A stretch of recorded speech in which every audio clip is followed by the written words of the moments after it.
During the extraction of petroleum, wellheads are a crucial part of a wellhead's overall structure. Without it, the subsurface pressure would result in a constant spout. To control this flow, a wellhead is used to seal the pressure coming from deep underground. The device has valves that slow the release of oil and shut it off when awaiting extraction, or in the case of an emergency. But should the wellhead be damaged in any way, the pressure could result in a devastating eruption, spewing oil across the tundra or ocean in what is known as a blowout. Thankfully, these events are rare, and modern platforms are built with several fail-safes in mind to prevent loss of material and life. But the potential of a blowout is there with every drill site. If a wellhead is damaged and control is lost, teams have to act fast to bring the flow of crude oil under control. While Alaskan oil production has had blowouts in the past that result in minimal damage to structures and pose no risk to the region, the potential of greater consequences happening is something to be taken seriously, since blowouts can take hours or days to be brought under control. With the increased interest in Alaskan oil production, there is also an increased risk of a spill taking place. In order to help the nation achieve its energy goals, it is important to plan for any potential problems that could slow or stall the mining process. Due to the risk it poses to U.S. waterways, the Department of Homeland Security, specifically the U.S. Coast Guard, is charged by federal law with the responsibility of providing oversight for oil spills in coastal regions. By working closely with several other federal agencies, the U.S. Coast Guard ensures oil spill prevention, preparedness, and response regulatory requirements are met by companies operating on the north slope of Alaska. In regions like Prudhoe Bay, many wellheads are located on the tundra or along the coast, sometimes on small islands, and surrounded by ice. Spills will most likely happen above the water surface, thus the spill is going straight onto the tundra, beaches, or into shallow water. Whale migration routes that travel along the coast could be impacted, as well as seal and walrus populations, bird nesting grounds, and fish stocks. As a result, any community dependent on the sea will also find a lot of challenges. The ability to quickly clean and limit the spread of oil has proven difficult with mechanical recovery alone. Thus, the process of different methods of burning has become an alternative way to limit the oil spread on land or water. Through the burning process, the majority of oil is broken down and helps make cleanup efforts more effective. This removes toxic amounts of oil from the surface of the water, which also prevents the creation of emulsions that are particularly difficult to remove from the environment. A faster cleanup doesn't just mean that the wildlife is spared, it means the jobs of the region are minimally impacted and goodwill is maintained among the local inhabitants.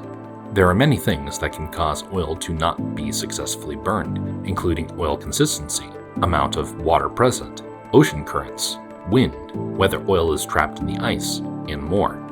But after oil is burned, several droplets can be left behind, and gases can be blown by the wind towards population centers. The size of droplets can change where the remaining oil is likely to end up. Due to water tension, small droplets will usually fall to the bottom of lakes or the ocean, and large droplets will tend to float. Where particles move can pose a risk to the prolonged damage to the food web of the Arctic, which directly impacts the wildlife that is harvested for local subsistence and industry. Because of the many applied response technology variables that need to be considered following an oil spill, ADAC-ARCTIC's Wellhead Ignition research project seeks to help give authorities the ability to confidently make a decision about if and when wellhead ignition may be the best action to prevent a catastrophic oil spill.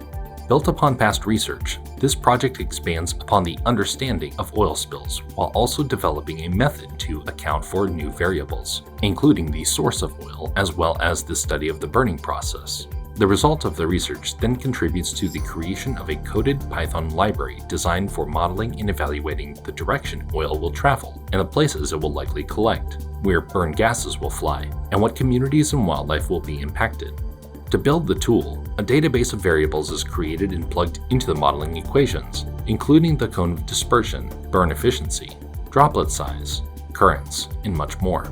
This tool also takes into account the spill's location, the wind, water currents, ice conditions, animal migration patterns, temperatures, and many other factors in order to build a dynamic readout of the unfolding situation, and offers predictions of where the oil and smoke will travel.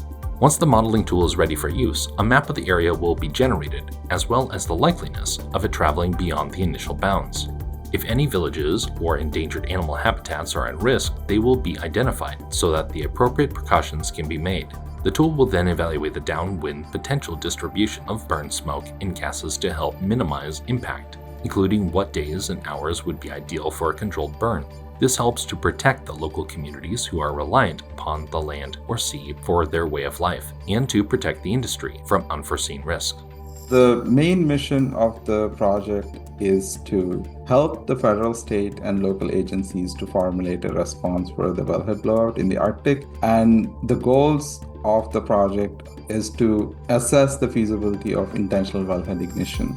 Incorporating that, what we're doing is we're looking at different mitigation measures and see whether the intentional wellhead ignition is one of the better ways to accomplish this, so we don't have the long-term impacts of the oil spill persisting for long periods of time.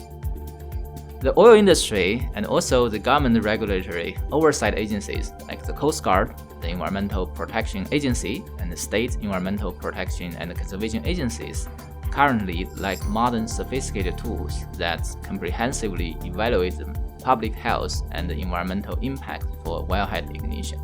So what we are trying to do here is to build on older models by adding significantly more variables, updated data that greatly improve the analytical capability overall. This will give government and industry responders alike the best possible model to base important real-time post-oil spill decision-making. It's going to take some time for us to develop the model, establish it, and evaluate it in a controlled environment. So to reach that level of actual use, it's going to take about 2 years to finish. After that, we can start evaluating it. Alaska has both incredible mineral resources along with some of the richest wildlife harvests in the country. When mining or oil production does anything to damage the harvest of hunters or fishermen, there is a loss of good faith. A good name is crucial in maintaining a good relationship to ensure production is not hindered, and that new regions might be explored into the future with the blessing of the inhabitants. Today, the process may be much faster, but since Alaska continues to be highly reliant upon the wilderness, any damage to the state is directly felt by its inhabitants. Oil remains a cornerstone of the modern economy, and any disruption, especially in a place as vital as Alaska, can ripple across the entire nation. This project aims to provide a practical manual for use during a disaster like an oil spill, empowering the Department of Homeland Security and its enterprise agencies like the U.S. Coast Guard and its federal, state, and industry partners to make more informed, timely decisions. By providing access to precise modeling and guidance, we can enhance the effectiveness of intentional wellhead ignition and many other applied response technologies, all with the goal to protect the environment, uphold public trust, and reduce harm to surrounding communities, making every response safer, smarter, and more successful.